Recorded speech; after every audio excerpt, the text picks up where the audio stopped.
నమస్తే, నేను అంకిత. పిఠాపురం నియోజకవర్గంపై deputy CM Pawan Kalyan focus పెంచారా? జగన్కి చుక్కలు చూపించడానికి రెడీ అవబోతున్నారా? అయితే పిఠాపురంలో పవన్ వేసిన పంచ్కి బెంగళూరులోని జగన్ ఎలా రియాక్ట్ అవ్వబోతున్నారు? సో ఈ విషయంపై నాతో పాటు డిస్కస్ చేయడానికి senior journalist Durga Kumar sir ఉన్నారు. ఆయనతో మాట్లాడదాం. నమస్తే సార్. నమస్తే అంకిత, మన వీక్షకులకు కూడా నమస్కారం. సార్, ఇప్పుడు చూస్తే డిప్యూటీ సీఎం పవన్ కళ్యాణ్ గారు పిఠాపురం పైన ఫోకస్ పెంచారని తెలుస్తుంది. అయితే జగన్కి చుక్కలు చూపించడానికి రెడీ అవబోతున్నారు అని తెలుస్తుంది. అయితే పిఠాపురంలో పవన్ వేసిన పంచ్కి బెంగళూరులో ఉన్న జగన్ ఉలిక్కిపడ్డారు అని తెలుస్తుంది. సో అసలు ఏంటి ఆయన వేసింది పవన్ కళ్యాణ్ గారు, జగన్ ఎందుకు ఉలిక్కిపడ్డారు?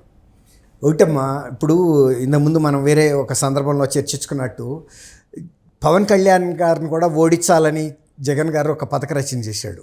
చంద్రబాబు నాయుడు గారిని, తర్వాత లోకేష్ బాబుని, తర్వాత పవన్ కళ్యాణ్ గారిని, బాలకృష్ణ గారిని, అచ్చెన్నాయుడు, ఇలాంటి ముఖ్యుల మీద బాగా ఫోకస్ చేసిన వాళ్ళలో చంద్రబాబు నాయుడు గారి తర్వాత పవన్ కళ్యాణ్ గారిని ఎట్టి పరిస్థితుల్లోనూ పిఠాపురంలో గెలవనివ్వకూడదని చివరి నిమిషంలో కాపు ఉద్యమ నేత అని పేరు పడ్డ ముద్రగడ పద్మనాభన్ గారిని కూడా పార్టీలోకి చేర్చుకున్నాడు. ఆయన కనుక వస్తే ఆ సామాజిక వర్గ ఓట్లన్నీ కూడా అది పవన్ కళ్యాణ్కి వ్యతిరేకంగా పడతాయని. అది ఎంతవరకు వెళ్ళిందంటే అసలు వస్తూనే పవన్ కళ్యాణ్ గారి మీద ముద్రగడ పద్మనాభం గారు ఒక సవాల్ ఇసిరాడు. నేను కనుక నిన్ను ఇక్కడి నుంచి ఓడించి పంపించకపోతే హైదరాబాదు, నేను పేరు మార్చుకుంటానన్నాడు. అటువంటి సవాల్ ఇసత్వం అనేది ముద్రగడ పద్మనాభం గారికి కూడా అసమంజసమైన విషయం. నిజంగానే ఎందుకు అన్నాడా అనుకున్నారు అందరూ. కానీ ఆయన ఓడిపోయాడు. పవన్ కళ్యాణ్ గారు గెలిచాడు, ముద్రగడ పద్మనాభం గారు ఛాలెంజ్లో ఓడిపోయాడు. అన్నట్టుగానే ఆయన ముద్రగడ పద్మనాభ రెడ్డిగానే మార్చుకున్నాడు. ముందు కూడా చెప్పాడు. అయితే ఇదేంటంటే ఎంత ఫోకస్గా జగన్మోహన్ రెడ్డి గారు ఈయన్ని ఓడించాలని ప్రయత్నించాడో అంత స్ప్రింగ్ లాగా పైకి ఎదిగి ఆయన గెలవగలిగాడు. అసలు పిఠాపురంలో వైఎస్ఆర్సీపీ ఎమ్మెల్యే పెండం దొరబాబు అని ఆయన ఎమ్మెల్యే రెగ్యులర్, అంతకుముందు ఎమ్మెల్యే 2019 to 24. అయితే ఆయన కన్నా కూడా బెటర్ ఆయన గెలవలేడేమో అని వంగ గీత గారని ఆమె ఎంపీ, కాకినాడ ఎంపీ, ఆమెను తీసుకొచ్చి మరీ పెట్టాడు. ఆమె బాగా బాగా ఇక్కడ సామాజిక వర్గం ఓట్లను ఆకర్షించగలుగుతుందని.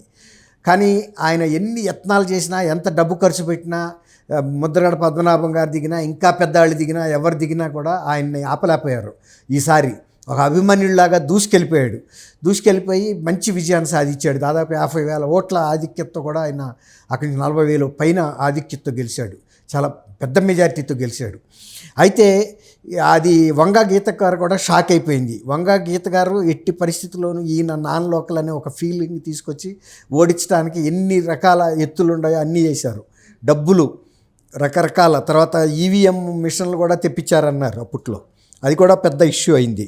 అయితే ఈయన గెలిచిన తర్వాత ఇప్పుడు పవన్ కళ్యాణ్ గారు ఆయన బాగా పట్టు బిగిస్తున్నాడు, అంటే లోకల్గా తన బలాన్ని పెంచుకోవటానికి.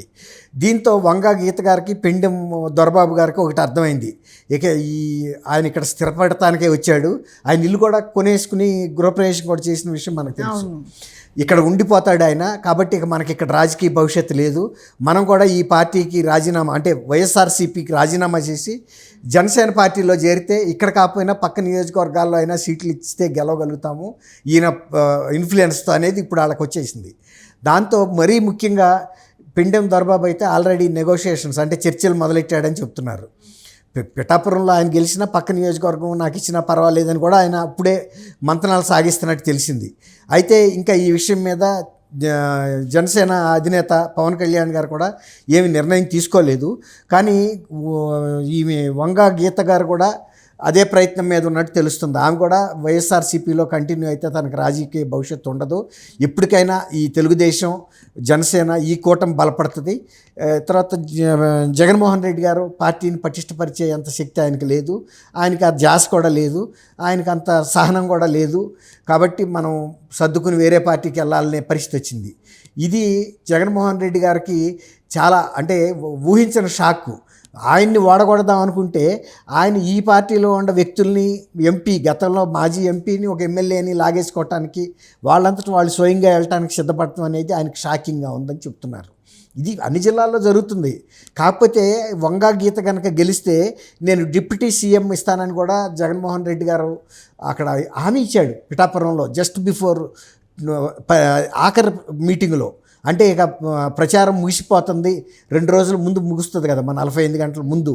ఆ మీటింగ్లో చెప్పాడు, మీరు కనుక ఈమెని వంగా గీతని ఎమ్మెల్యేగా గెలిపిస్తే ఆమె మీ దగ్గరికి మాజీ డిప్యూటీ ముఖ్యమంత్రిగా మళ్ళీ పిఠాపురం వస్తాను. అంటే ఆమె ఇక్కడికి వస్తుంది అమరావతి, నేను మా డిప్యూటీ ముఖ్యమంత్రిని చేస్తాను, మంచి మంచి పదవులు ఇచ్చే శాఖలు ఇచ్చి ఆమె మళ్ళీ పిఠాపురం వచ్చేటప్పటికి మా డిప్యూటీ ముఖ్యమంత్రిగా వస్తుందని చెప్పాడు.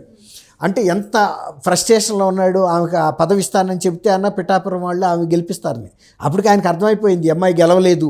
నిజానికి ఆమె చాలా సీనియర్ లీడరు, గతంలో రాజ్యసభలో చేసింది, తెలుగుదేశంలో కూడా పనిచేసింది. అట్లాంటి వ్యక్తి వాళ్ళ పవన్ కళ్యాణ్ గారిని వీళ్ళు గేట్లు కూడా తాకనివ్వం అసెంబ్లీలని శబ్దాలు చేశారు, సవాళ్ళు ఇసిరారు. ఎవరెవరు, రోజా గారు, ఆయన నాని, కొడాలి నాని, ఇట్లాంటి వాళ్ళు చాలామంది. కానీ ఆయన గేట్లు ముట్టుకోవటం కాదు, గేట్లు పగలగొట్టుకుని ఆయన పోటీ చేసిన అన్ని స్థానాల్లో 22 సార్లు గెలుచుకుని వచ్చాడు. అంటే 100% స్ట్రైకింగ్, అన్ని పోటీ చేసిన అన్నీ గెలిచాడు. వీళ్ళు నేను 175కి 175 గెలుస్తా అని 11 స్థానాలు గెలిచేటప్పటికి చాలా కష్టమైపోయింది. ఇవాళ ఈయనకన్నా డబల్ బలంలో ఉన్నాడు పవన్ కళ్యాణ్ గారు. తర్వాత ఆయన డిప్యూటీ చీఫ్ మినిస్టర్ స్థానంలో ఉన్నాడు. ఈయన ప్రతిపక్ష నాయకుడు హోదా కూడా రాలా. ఈ విధంగా ఎవరైతే చూసైతే నవ్వాడో ఆయన ముందే కాలు జారి పడ్డాడు. ఈయన పడి నవ్విన నాపచేనే పడిందని ఆయనేమో బ్రహ్మాండంగా ఉంటే ఈయన పరిస్థితి నానాటికి దిగజారిపోయిన పరిస్థితికి వచ్చింది.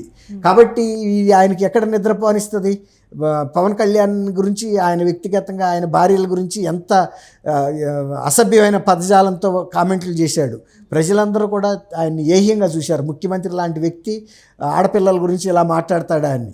కానీ ఇవన్నీ కూడా మూల్యం ఆయనే చెల్లించుకున్నాడు. ఎన్నెన్ని తప్పులు చేశాడో ఇప్పుడు అంటున్నాడు కదా, శిశుపాలుడి తప్పుల్లాగా ఆయన చంద్రబాబు. ఆయన 1000 తప్పులు చేసి ఆయన ఫలితం అనుభవిస్తున్నాడు. కాబట్టి ఇవాళ చంద్రబాబు నాయుడు గారి గురించి లెక్కపెట్టి అది కూడా అసహనంతో వెళ్ళి ఢిల్లీలో నిరసన చేయటానికి వెళ్తే, అక్కడ ధర్నా చేయటానికి, అక్కడ కూడా ఎవరు పట్టించుకోలే. అలాంటి అవమాన భారంతో బాధపడుతున్న వ్యక్తికి ఇవాళ సొంత పార్టీ వాళ్ళని కూడా మళ్ళీ పవన్ కళ్యాణ్ వైపు వాళ్ళంతటా వాళ్ళు వెళ్తున్నారు.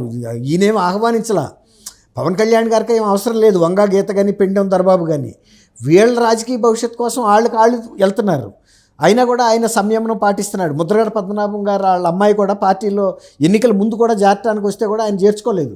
అమ్మ, మీ నాన్నగారు నా మీద సవాళ్ళు ఇసిరాడు, ఇప్పుడు మీ కుటుంబంలో ఏదో నేను చిచ్చు పెట్టానని, కాబట్టి నువ్వు వచ్చి చేరితే మీ నాన్నగారికి ఇబ్బందిగా ఉంటుంది, నాకు కూడా ఇబ్బందిగా ఉంటుంది. ఆ తర్వాత నేను గెలిచిన తర్వాత, ఎన్నికలు అయిపోయిన తర్వాత సగం మీరు మీ నాన్నగారి ఇంటికి దగ్గరే మనం కలిసి మాట్లాడదాం అన్నాడు. అంతలోకి అసలు ఆయన నా ఇంటికి రావద్దనే చెప్పేశాడు వాళ్ళ అమ్మాయిని, అంటే ముద్రగడ పద్మనాభం గారు. ఇది ఎందుకు చెబుతున్నానంటే, ఇవాళ పవన్ కళ్యాణ్ గారికి ఎవరిని చేర్చుకునే అవసరం లేదు. ఎవరన్నా చేర్చడానికి వస్తే కూడా కళ్ళు ముడుచుకుని చేర్చుకునే సందర్భం కూడా కాదు. ఎందుకంటే ఆయన ఈ కూటమిలో భాగస్వామిగా ఉన్నాడు కాబట్టి ఎవరిని చేర్చుకోవద్దు అనేది వాళ్ళ ఇతర కూటమి సభ్యులతో కూడా మాట్లాడి ఆయన నిర్ణయం తీసుకోవాల్సిన సందర్భం ఉంటుంది.